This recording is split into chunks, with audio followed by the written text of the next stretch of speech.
श्रीमद्भागवत गीता अध्याय 11। अर्जुन बोले, मुझ पर अनुग्रह करने के लिए आपने जो परम गोपनीय अध्यात्मक विषय वचन अर्थात उपदेश कहा है, उससे मेरा यह सब अज्ञान नष्ट हो गया है। क्योंकि हे कमल नेत्र, मैंने आपसे भूतों की उत्पत्ति और प्रलय विस्तार पूर्वक सुने हैं तथा आपकी अविनाशी महिमा भी सुनी है। हे परमेश्वर, आप अपने को जैसा कहते हैं यह ठीक ऐसा ही है, परंतु हे पुरुषोत्तम, आपके ज्ञान, ऐश्वर्य, शक्ति, बल, वीर्य और तेज से युक्त ईश्वर रूप को मैं प्रत्यक्ष देखना चाहता हूँ। हे प्रभु, यदि मेरे द्वारा आपका वह रूप देखा जाना संकित है, ऐसा आप मानते हैं, तो हे योगेश्वर, उस अविनाशी स्वरूप का मुझे दर्शन कराइए। श्री भगवान बोले, हे पार्थ, अब तू मेरे सैकड़ों हजारों नाना प्रकार के और नाना वर्ण तथा नाना आकृति वाले अलौकिक रूपों को देख। हे भरतवंशी अर्जुन, तू मुझ में आदित्यों को अर्थात अदिति के 12 पुत्रों को, 8 वसुओं को, 11 रुद्रों को, दोनों अश्वनी कुमारों को और 49 मरुद्गणों को देख तथा और भी बहुत से पहले न देखे हुए आश्चर्यमय रूपों को देख। हे अर्जुन, अब इस मेरे शरीर में एक जगह स्थित चराचर सहित संपूर्ण जगत को देख तथा और भी जो कुछ देखना चाहता है सो देख, परंतु मुझको तो इन अपने प्राकृत नेत्रों द्वारा दिखने में निसंदेह समर्थ नहीं है। इसी से मैं तुझे दिव्य दृष्टि अर्थात अलौकिक चक्षु देता हूँ, इससे तू मेरी ईश्वरीय योग शक्ति को देख। संजय बोले, हे राजन, महायोगेश्वर और सब पापों के नाश करने वाले भगवान ने इस प्रकार कहकर उसके पश्चात अर्जुन को परम ऐश्वर्य युक्त अपना दिव्य स्वरूप दिखलाया। अनेक मुख और नेत्रों से युक्त, अनेक अद्भुत दर्शनों वाले, बहुत से दिव्य भूषणों से युक्त और बहुत से दिव्य शास्त्रों को हाथों में उठाए हुए, दिव्य माला और वस्त्रों को धारण किए हुए और दिव्य गंध का सारे शरीर में लेप किए हुए, सब प्रकार से आश्चर्यों से युक्त, सीमा रहित और सब और मुक्त किए हुए विराट स्वरूप परम देव परमेश्वर को अर्जुन ने देखा। आकाश में 1000 सूर्यों में एक साथ उदय होने से उत्पन्न जो प्रकाश है, वह भी उस विश्वरूप परमात्मा के प्रकाश के सदृश कदाचित ही हो। पांडुपुत्र अर्जुन ने उस समय अनेक प्रकार से विभक्त अर्थात पृथक पृथक संपूर्ण जगत को देवों के देव श्री कृष्ण भगवान के उस शरीर में एक जगह स्थित देखा। उसके अनंतर वे आश्चर्य से चकित और पुलकित शरीर अर्जुन प्रकाश में विश्व स्वरूप परमात्मा को श्रद्धा सहित सिर झुकाकर प्रणाम करके हाथ जोड़कर बोले। अर्जुन उवाच, अर्जुन बोले, हे देव, मैं आपके शरीर में संपूर्ण देवों को तथा अनेक भूतों के समुदायों को, कमल के आसन पर विराजित ब्रह्मा को, महादेव को और संपूर्ण ऋषियों को तथा दिव्य सर्पों को देखता हूँ। हे संपूर्ण विश्व के स्वामिन, आपको अनेक भुजा, पेट, मुख और नेत्रों से युक्त तथा सब ओर से अनंत रूपों वाला देखता हूँ। हे विश्व रूप, मैं आपके न अंत को देखता हूँ, न मध्य को और न आदि को। आपको मैं कटुयुक्त, गदायुक्त और चक्रयुक्त तथा सब ओर से प्रकाशमान तेज के पुंज, प्रज्वलित अग्नि और सूर्य के सदृश ज्योति युक्त, कठिनता से देखे जाने योग्य और सब ओर से अप्रेम में स्वरूप देखता हूँ। आप ही जानने योग्य परम अक्षर अर्थात ब्रह्म परमात्मा हैं। आप ही इस विश्व के परम आश्रय हैं। आप ही अनादि धर्म के रक्षक हैं और आप ही अविनाशी सनातन पुरुष हैं, ऐसा मेरा मत है।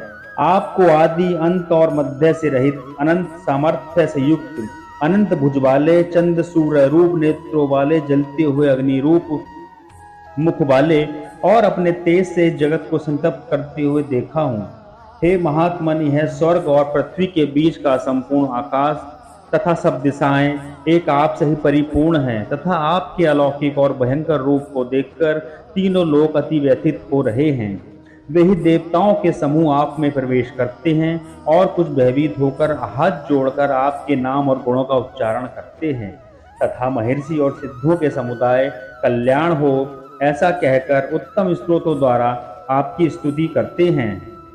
जो 11 रुद्र और 12 आदित्य तथा 8 वसु, साध्य गण, विश्वदेव, अश्वनी कुमार तथा मरुदगण और पितरों को समुदाय तथा गंधर्व, यक्ष, राक्षस और सिद्धों के समुदाय हैं, वे सब ही विस्मय से आपको देखते हैं। हे महाबाहो, आपके बहुत मुख और नेत्रों वाले, बहुत हाथ, जांग और पैरों वाले, बहुत उदरों वाले और बहुत सी दाढ़ों के कारण अत्यंत विकराल रूप को देखकर सब लोग व्याकुल हो रहे हैं तथा मैं भी व्याकुल हो रहा हूँ।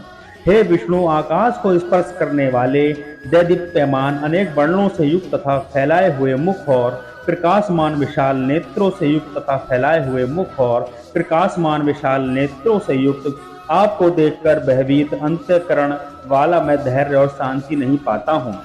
दाढ़ों के कारण विकराल और प्रलयकाल की अग्नि के समान प्रदीप्त आपके मुख को देखकर मैं दिशाओं को नहीं जानता हूँ और सुख भी नहीं पाता हूँ। इसलिए हे देवेश, हे जगनिवास, आप प्रसन्न हो। वे सभी धृतराष्ट्र के पुत्र राजाओं के समुदाय सहित आप में प्रवेश कर रहे हैं और भीष्म पितामह, द्रोणाचार्य तथा वह कर्ण और हमारे पक्ष के भी प्रधान योद्धाओं के सहित सब के सब आपके दाढ़ों के कारण विकराल भयानक मुखों से बड़े वेग से दौड़ते हुए प्रवेश कर रहे हैं और कई एक चूर्ण हुए सिरों सहित आपके दांतों के बीच में लगे हुए दिख रहे हैं। जैसे नदियों के बहुत से जल के प्रभाव स्वाभाविक ही समुद्र की ओर दौड़ते हैं, अर्थात समुद्र में प्रवेश करते हैं, वैसे ही वे नरक लोक के वीर भी आपकी प्रदीप्त अग्नि से मुखों में प्रवेश कर रहे हैं। जैसे पतंगे मोहवश नष्ट होने के लिए अग्नि में अति वेग से दौड़ते हुए प्रवेश करते हैं, वैसे ही ये सब लोग भी अपने नाश के लिए आपके मुखों में अति वेग से दौड़ते हुए प्रवेश कर रहे हैं। आप उन संपूर्ण लोगों को प्रज्वलित अग्नि मुखों द्वारा ग्रास करते हुए सब ओर से बार बार चाट रहे हैं। हे विष्णु, आपका उग्र प्रकाश संपूर्ण जगत को तेज के द्वारा परिपूर्ण करके तपा रहा है। मुझे बतलाइए कि आप उग्र रूप वाले कौन हैं। हे देवों में श्रेष्ठ, आपको नमस्कार हो। आप प्रसन्न होइए। आदि पुरुष, आपको मैं विशेष रूप से जानता हूँ, क्योंकि आपकी प्रवृत्ति को नहीं जानता। श्री भगवान बोले, मैं लोकों का नाश करने वाला बड़ा हुआ महाकाल हूँ। इस समय इन लोकों को नष्ट करने के लिए प्रवृत्त हुआ हूँ। इसलिए जो प्रतिपक्षियों की सेना में स्थित योद्धा गण हैं, वे सब तेरे बिना ही नहीं रहेंगे, अर्थात तेरे युद्ध न करने पर भी इन सबका नाश हो जाएगा। अतएव तू उठ, यश प्राप्त कर और शत्रुओं को जीत कर धन धान्य से संपन्न राज्य को भोग। ये सब सूरवीर पहले से ही मेरे ही द्वारा मारे हुए हैं। हे सव्यसाचीन, तू तो केवल निमित्त मात्र बन जा। द्रोणाचार्य और भीष्म पितामह तथा जयद्रथ और कर्ण तथा और भी बहुत से मेरे द्वारा मारे हुए सूरवीर योद्धाओं को तू मार। भयभीत न हो, निसंदेह तू युद्ध में शत्रुओं को जीतेगा, इसलिए युद्ध कर। संजय बोले, भगवान केशव के इस वचन को सुनकर मुकुटधारी अर्जुन हाथ जोड़कर कांपता हुआ प्रणाम करके, फिर भी अत्यंत भयभीत होकर पुनः प्रणाम करके भगवान श्री कृष्ण के प्रति गदगद वाणी से बोले। अर्जुन बोले, हे अंतर्यामी, यह सत्य है कि आपके नाम, गुण और प्रभाव के कीर्तन से जगत अति हर्षित हो रहा है और अनुराग को भी प्राप्त हो रहा है तथा भयभीत राक्षस गण दिशाओं से भाग रहे हैं और सब सिद्ध गणों के समुदाय नमस्कार कर रहे हैं। हे महात्मन, ब्रह्मा के भी आदि कर्ता और सबसे बड़े आपके लिए वे कैसे नमस्कार करें, क्योंकि हे अनंत, हे देवेश, हे जगन्निवास, जो सत असत और उनसे परे अक्षर अर्थात सच्चिदानंद ब्रह्मा हैं, वह आप ही हैं। आप आदिदेव और सनातन पुरुष हैं। आप इस जगत के परम आश्चर्य और जानने वाले तथा जानने योग्य और परम धाम हैं। हे अनंत रूप, आपसे यह सब जगत व्याप्त अर्थात परिपूर्ण है। आप वायु, यमराज, अग्नि, चंद्रमा, प्रज्ञा के स्वामी ब्रह्मा और ब्रह्मा के भी पिता हैं। आपके लिए हजारों बार नमस्कार है, नमस्कार हो। आपके लिए फिर भी बारंबार नमस्कार, नमस्कार। हे अनंत सामर्थ्य वाले, आपके लिए आगे से और पीछे नमस्कार है। हे सर्वात्म, आपके लिए सब ओर से ही नमस्कार हो, क्योंकि अनंत पराक्रमशाली आप समस्त संसार को व्याप्त किए हुए हैं। इससे आप ही सर्वस्वरूप हैं। आपके इस प्रभाव को न जानते हुए आप मेरे सखा हैं, ऐसा मानकर प्रेम से अथवा प्रमाद से भी मैंने हे कृष्ण, हे यादव, हे सखे, इस प्रकार जो कुछ बिना सोचे समझे कहा।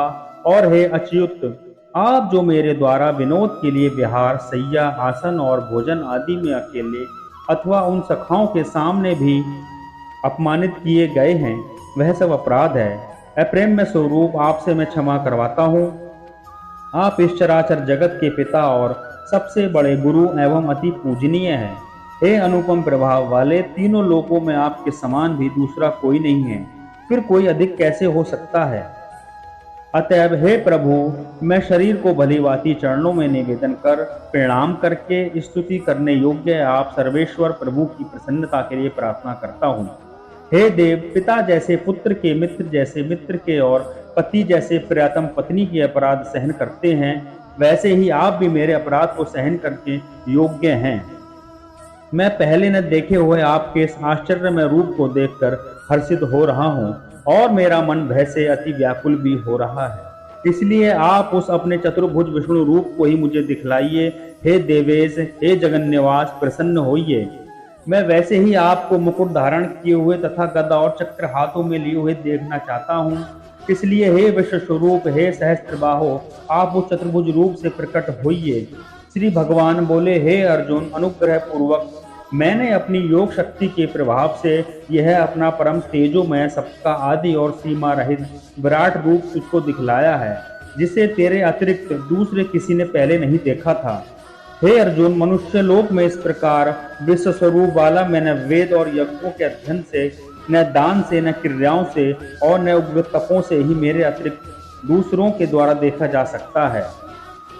मेरे इस प्रकार के इस विकराल रूप को देखकर तुझको व्याकुलता नहीं होनी चाहिए और मूढ़ भाव से भी नहीं होना चाहिए। तू भय रहित और पितृयुक्त मन वाला होकर मेरे इस शंकर चक्र गदा पदम युक्त चतुर्भुज रूप को फिर देख। संजय बोले, वासुदेव, भगवान ने अर्जुन के प्रति इस प्रकार कहकर फिर वैसे ही अपने चतुर्भुज रूप को दिखलाया और फिर महात्म श्री कृष्ण ने सौम्य मूर्ति होकर इस भयभीत अर्जुन को धैर्य दिया। अर्जुन बोले, हे जनार्दन, आपके सती शांत मनुष्य रूप को देखकर अब मैं स्थिरचित हो गया हूँ और अपनी स्वाभाविक शक्ति को प्राप्त हो गया हूँ। श्री भगवान बोले, मेरा जो चतुर्भुज रूप तुमने देखा है, इसके दर्शन बड़े ही दुर्लभ हैं। देवता भी सदा इस रूप के दर्शन के लिए आकांक्षा करते रहते हैं। जिस प्रकार तुमने मुझको देखा है, इस प्रकार का चतुर्भुज रूप बाला मैं न वेदों से, न तप से, न दान से, न यज्ञ से ही देखा जा सकता हूँ। परंतु हे परनप अर्जुन, अन्य भक्ति के द्वारा इस प्रकार चतुर्भुज रूप वाला मैं प्रत्यक्ष देखने के लिए, तत्व से जानने के लिए तथा प्रवेश करने के लिए अर्थात एकात्म भाव से प्राप्त होने के लिए भी शक्य हूँ। हे अर्जुन, जो व्यक्ति केवल मेरे लिए ही संपूर्ण कर्तव्य कर्मों को करने वाला है, मेरे प्राण है, मेरे भक्त है, आसक्ति रहित है और संपूर्ण भूत पिंडों में बैरभाव से रहित है, वह अनन्य भक्ति युक्त मनुष्य मुझको ही प्राप्त होते हैं।